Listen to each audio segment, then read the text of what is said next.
की है अपनी लॉन्ग जैकेट। जब इस मूवी में comedy, emotions, drama,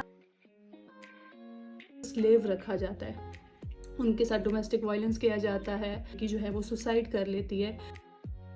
as a immigrant आते हैं तो हमें कोई आते साथ जो है वो वाइट कॉलर जॉब ऑफर नहीं करता।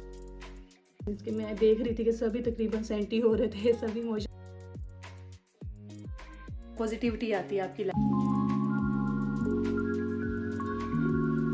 अस्सलाम वालेकुम my YouTube family, welcome back to my channel. और आज हम लोग जा रहे हैं मूवी डेट के लिए। अभी मैं हस्बैंड का वेट कर रही हूँ, वो रेडी हो रहे हैं और मैं रेडी हो चुकी हूँ। मैंने पहनी है लॉन्ग मैक्सी। मुझे लॉन्ग मैक्सीज इसलिए पहनना पसंद है कि कंफर्टेबल हैं, इजी गोइंग हैं। हम लोग जो है इसको ईस्टर्न वेस्टर्न बहुत लुक्स दे सकते हैं। साथ मैंने कैरी की है अपनी लॉन्ग जैकेट, जब भी मैं कोल्ड फील करूँगी तो मैं इसको पहन सकूँगी। बाकी जो है मैं साथ साथ वीलॉग बनाती रहूँगी। ज़रूर बताइएगा कि आपको कैसा लगा और don't forget to subscribe my channel. Ready होते ही मैंने जल्दी से बोल्ट बुक की ताकि हम टाइमली पहुंच सके, बट अनफॉर्चुनेटली हमेशा की तरह हम कभी भी टाइम पे नहीं पहुंच सकते। हम बिल्कुल एग्जैक्ट लास्ट मिनट वाले टाइम पे पहुंचने वाले लोगों में से हैं। ऑलमोस्ट हम लोग अभी मॉल के पास पहुंच चुके हैं। जल्दी से हम जाएंगे और जाके टिकट बाय करेंगे। आई होप कि हमें एक अच्छी सीट्स मिल जाएँ और हम अच्छे से मूवी को इंजॉय कर सकें। ये क्रिसमस की जो है वो लास्ट इवनिंग है, तो still Christmas decor is here. I guess आज शाम से ये लोग उतारना शुरू कर देंगे। अगर देखा जाए इस मॉल को तो इसकी सारी शॉप्स ही ओपन एटमॉस्फेयर में हैं। इंग्लिश और अभी हम जाएंगे सिनेमा की तरफ। जी, तो मैं बता रही थी, अगर हम देखें तो इनकी जितने भी ब्रांड्स शॉप्स हैं वो टोटली ओपन हैं। मतलब इनकी अलग अलग से टोटल जितनी भी ब्रांचेज़ हैं वो बहुत कम बनी हुई हैं, या अलग अलग से केबन्स या शॉप्स बहुत कम बनी हुई हैं। जितनी भी शॉप्स हैं वो ओपन हैं और आप इजीली जाएं, कुछ भी टेस्टर्स वगैरह चेक करें, शॉपिंग कर सकते हैं। काफ़ी अच्छी और एक्सपेंसिव वैरायटी पाई जाती है यहाँ पे। Still Christmas decor is here again. So मैंने सोचा मैं इसके सामने भी थोड़ा सा स्टाइल वगैरह बना लूँ और इन मेमोरीज़ को भी कलेक्ट कर लूँ। जो कोर्टे इंग्लिश का सिनेमा है वो डाउनस्टेयर है -1 में। मैंने पहले ट्राई किया कि मैं यहाँ से जो है वो बाय कर सकूँ, बट यहाँ पे इनके पास ऑप्शन अवेलेबल नहीं था और टाइम लग रहा था। हम लोग ऑलरेडी बहुत लेट थे, सो मैंने सोचा मैं डायरेक्टली काउंटर पे जाऊँ और सीट सेलेक्ट करूँ और मैं जो है जल्दी से हम लोग मूवी रूम में पहुँच चुके, क्योंकि ऑलमोस्ट जो है वो 9:03 हो चुके थे और मूवी ऑलरेडी स्टार्ट हो चुकी थी। हमें बहुत अच्छी कोई सीट्स नहीं मिली, हम लोगों ने एडवांस बुकिंग नहीं की थी इस वजह से। तो लेट्स सी कि अभी हमें क्या देखते हैं। हम लोग जो है वो डंकी मूवीज़ की टिकट बाय कर चुके हैं बिल्कुल लास्ट टाइम पे। अब देखते हैं कि मूवी कैसी है। Welcome to cinema hall. Already हम लोग पहुंच चुके हैं। मूवी इज़ ऑलरेडी स्टार्टेड और जस्ट इनिशियल जो जितनी इन्फॉर्मेशन है वो चल। अभी हम जो है वो डंकी मूवी देख के निकले हैं। रात के 12 बज रहे हैं, 26 दिसंबर। और मेरी तरफ से ये मूवी जो है वो 120% रिकमेंडेड है।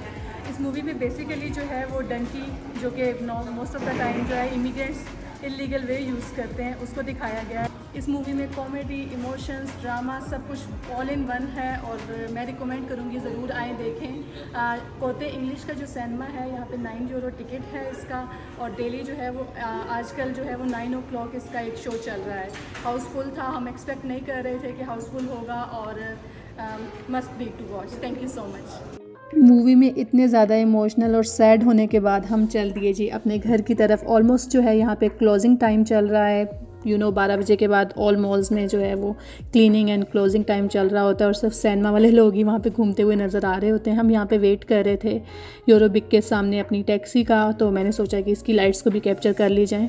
हम वापस पहुँचे हैं और मैंने सोचा कि मैं एक छोटा सा शॉर्ट सा रिव्यू शेयर कर दूँ जो कि मैंने उस मूवी में फ़ील किया और जो मुझे इमोशनली जिसने हिट किया। मैंने इनसाइड मॉल भी छोटा सा एक रिव्यू दिया था, बट क्योंकि वहाँ पे बहुत ज़्यादा गैदरिंग थी और सब कुछ था, तो इस वजह से मैं बहुत ज़्यादा क्लियरली नहीं बोल पा रही थी। सो मैंने डिसाइड किया कि मैं जैसे घर वापस आऊँगी तो मैं ज़रूर शेयर करूँगी। अभी जो है मिडनाइट हम लोग वापस आए हैं, तो मैं सबसे पहले एक और बात शेयर करती चलूँ कि यहाँ पे जो है वो मोस्ट ऑफ द टाइम जब गर्ल्स कोई राइड बुक करती हैं, जैसे कि बोल्ट, ऊबर, पाकिस्तान में क्रीम चलती है, दुबई में भी क्रीम चलती है, ऐसी कोई भी जो टैक्सी सर्विस होती है यहाँ पे बहुत ज़्यादा चीप और अच्छे प्राइस में मिल जाती है। तो अगर कोई गर्ल्स बुक करती हैं तो मोस्ट प्रॉबली आपको गर्ल्स ही राइड्स मिलती हैं, आगे से जो राइडर होता है वो भी गर्ल्स में ही होती हैं। तो अभी हमें बिल्कुल थोड़ी देर पहले ये गर्ल ने ड्रॉप किया है और मैं बड़ा अच्छा फील कर रही थी कि यार लाइक मिडनाइट है और लड़की जो है वो बड़ी सेफली एक यहाँ पे ड्राइव कर रही है और बहुत अच्छे से अपनी काम कर रही, मतलब अपना काम कर रही है, अर्निंग कर रही है। तो इस पॉइंट को मैं ज़रूर हाईलाइट करूँगी। मुझे याद नहीं रहा, मैं थोड़ा सा क्लिप उनके साथ भी रिकॉर्ड कर लेती। ओके चलें जी, डंकी मूवी की रिव्यू की बात करते हैं। तो रिव्यू की अगर बात की जाए तो ये मूवी जो है ऑल इन वन था। इसमें इमोशंस, ड्रामा, कॉमेडी और सब कुछ दिखाया गया था। स्पेशली जो है हम लोग अपने ख्वाबों को पूरा करने के लिए और एक अपना एम टारगेट सेट कर लेते हैं ज़िंदगी में कि जी हमें इस पॉइंट तक पहुंचना है। तो उस पॉइंट ऑफ व्यू से मुझे वो बहुत अच्छा लगा, क्योंकि उन लोगों ने जो टारगेट सेट किया उसके लिए वो अपनी जान की बाजी भी लगा रहे थे। और जैसा कि नॉर्मली हमारे एशियन लोग डंकी मूवी नाम से भी जैसे पता चल रहा है कि एशियन लोग जिस तरह डंकी लगाते हैं इलीगल वे में जो है वो यहाँ पे आते हैं, तो उनके कैसे उन लोगों ने इतना ज़्यादा अपनी ज़िंदगी को ख़तरे में डाला और किस तरह वो डंकी लगा के यूके तक पहुँचे थे। एक और जो है वो बहुत अच्छा पॉइंट इन लोगों ने जो प्रोमिनेट किया था वो ये था कि हमारे जो एशियन पेरेंट्स हैं और वो जो है वो आउट ऑफ कंट्री के चक्कर में, जो अपनी बेटियों की आउट ऑफ कंट्री के चक्कर में जी हमारी बेटियां बाहर चली जाएंगी, बहुत अच्छे कंट्री में सेट हो जाएंगी, वो तो बहुत अच्छा वहाँ पे ज़िंदगी से अच्छे से गुजार सकेंगी। तो वो पाकिस्तान में एक सिंसियर इंसान का रिश्ता या अच्छे बंदे का रिश्ता छोड़ के जो है वो इसी तरह किसी भी बाहर की जान पहचान किए बगैर जो है वो रिश्ता कर देते हैं। तो उसको पॉइंट आउट किया गया है कि वहाँ पे जो है वो एज अ गर्ल्स को स्लेव रखा जाता है, उनके साथ डोमेस्टिक वायलेंस किया जाता है, उनके पास कोई राइट्स नहीं होते कि वो उनके साथ फ़ाइट कर सकें। कुछ पॉइंट्स पे होता है, कुछ गर्ल्स होती हैं कि वो इतनी हाउ नो है कि वो अपने मतलब उनके साथ कुछ गलत हो रहा है तो वो उस चीज़ के साथ लड़ सकें।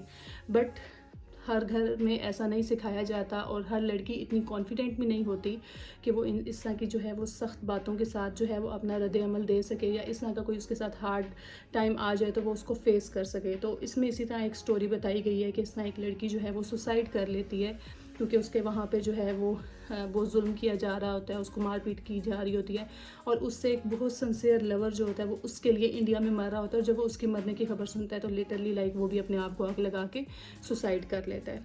तो ये चीज़ बताई गई है कि इस तरह आप अपनी बेटियों का कभी भी रिश्ता मत करें, और करें भी तो बहुत ज़्यादा देख के जान के और उस तरह के लोगों में करें जिनको आप पहले से जानते हो, जिनके बारे में आपको किसी हद तक आइडिया हो। सेकेंडली जो है वहाँ की जो हार्ड लाइफ दिखाई गई है कि हम लोग जब इमिग्रेंट एज ए इमिग्रेंट आते हैं तो हमें कोई आते साथ जो है वो वाइट कॉलर जॉब ऑफ़र नहीं करता।